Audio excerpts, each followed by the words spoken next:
I'm just going to show you guys today how to use Google Drawings if you haven't used that before, if you're not familiar with it. I took my two pictures with my phone, so they were on my phone, and I just emailed them to myself on my Fort Lee school email. So I find that just is the easier way. It always kind of gives me a backup if I'm ever wanting to make sure that I have like extra copies of the photos, especially if it's student work. These were my artifact and uh, artwork photos. So there's things that I have in my house. I'm not too concerned about it, but I still put them in my email. So I'm going to go to my email and I'm just going to add these photos to my drive. So as long as they're in my drive, then I know where they are. So I'm going to go down to online assignments. And this is the Why Study Art unit. So I'm going to put them in there.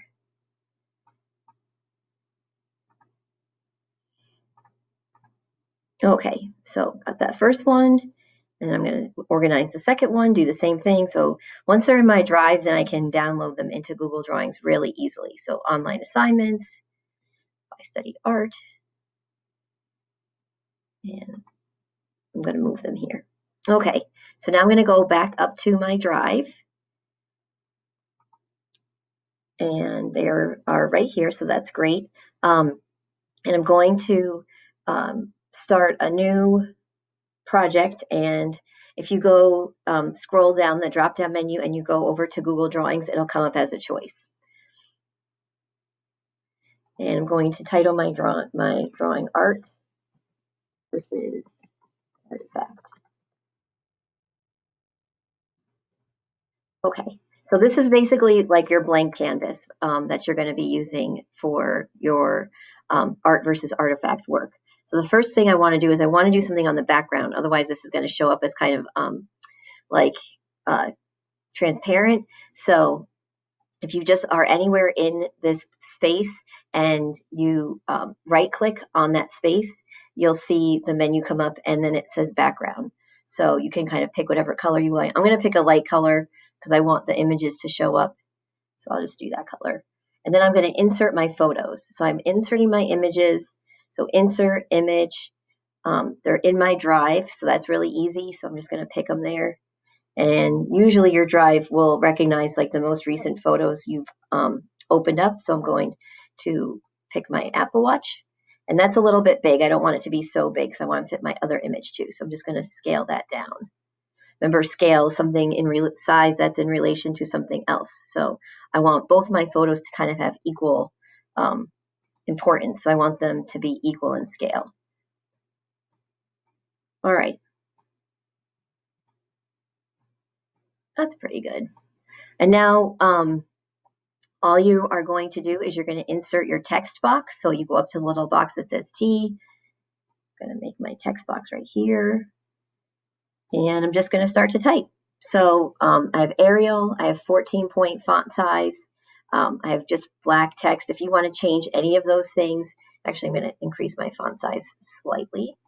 If you want to change any of those things, feel free. If you want to, make your drawing a little bit more fun, you can definitely play around with those features.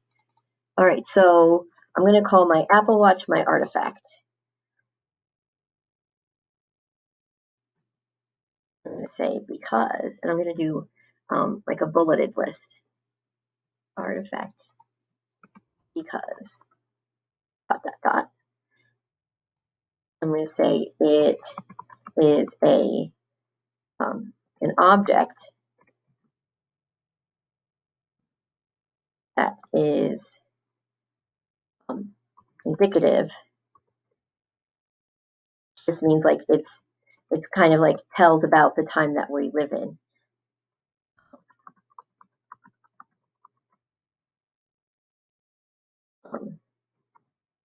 It has good design, but mainly used for its functionality. I would say you want to try to get 3 or 4 bullet points for each item. If you want to write sentences, that's fine. You can do a sentence instead of a bullet point. but just to kind of like, you're kind of making your case, right? Why is this Apple Watch considered an artifact and this sculpture considered art? Based on what we've talked about in class, based on what you've done for your writing. So you just want to kind of like make the case for yourself that you're trying to prove your position. What else? And it will become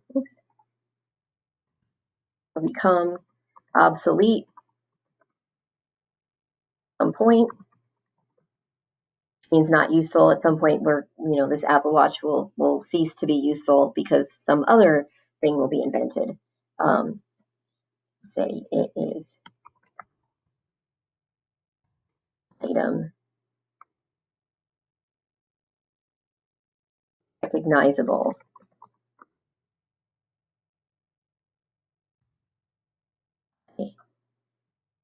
Many groups of people. All right, so if your text is kind of falling off of your document here, you can just slide that up.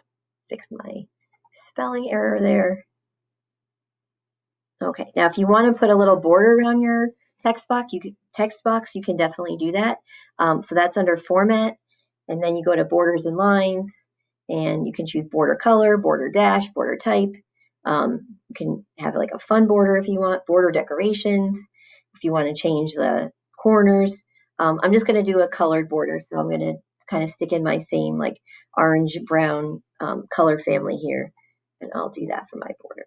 All right, so now you have your border, but that's just kind of an additional detail if you want to add that. It's not necessary. All right, so now I'm going to make my list for my artwork.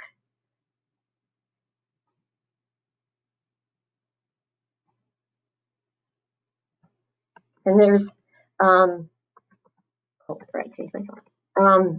there's almost really no right or wrong answer for this. I mean, someone might call the Apple Watch a piece of art.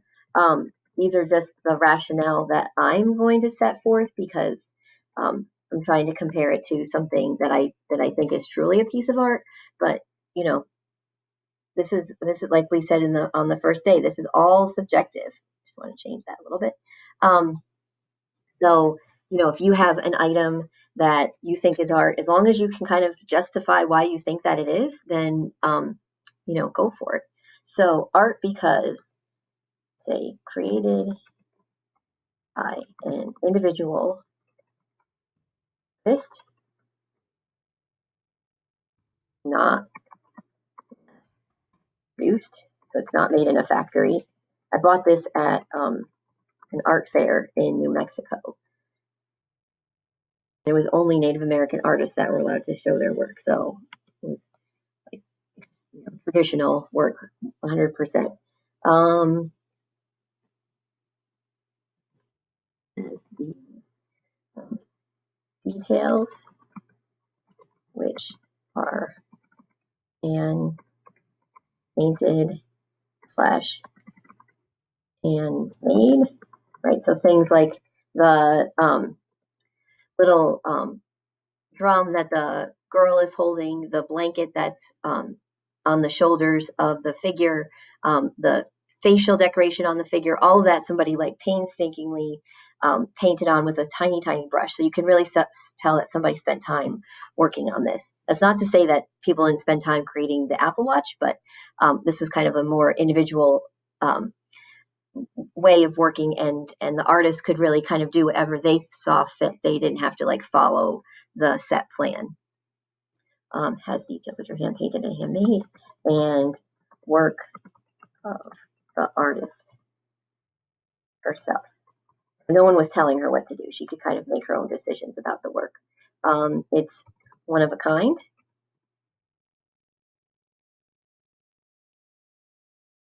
Well, there's no other piece that's like this piece. This was just kind of made as its own singular sculpture.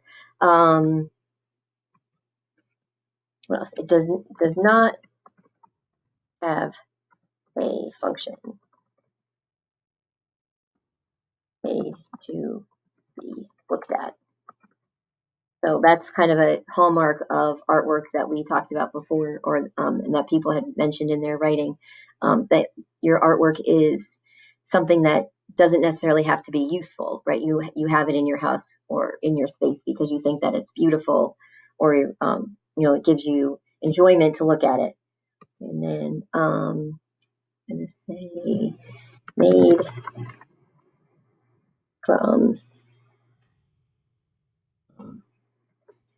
ceramic materials. This is a clay piece, and it's not made of, and there is art that's obviously made of metal and wood and all those kinds of things, but it's made from materials that artists have used before. So she's using the traditional materials to make her work. Keep getting off the edge.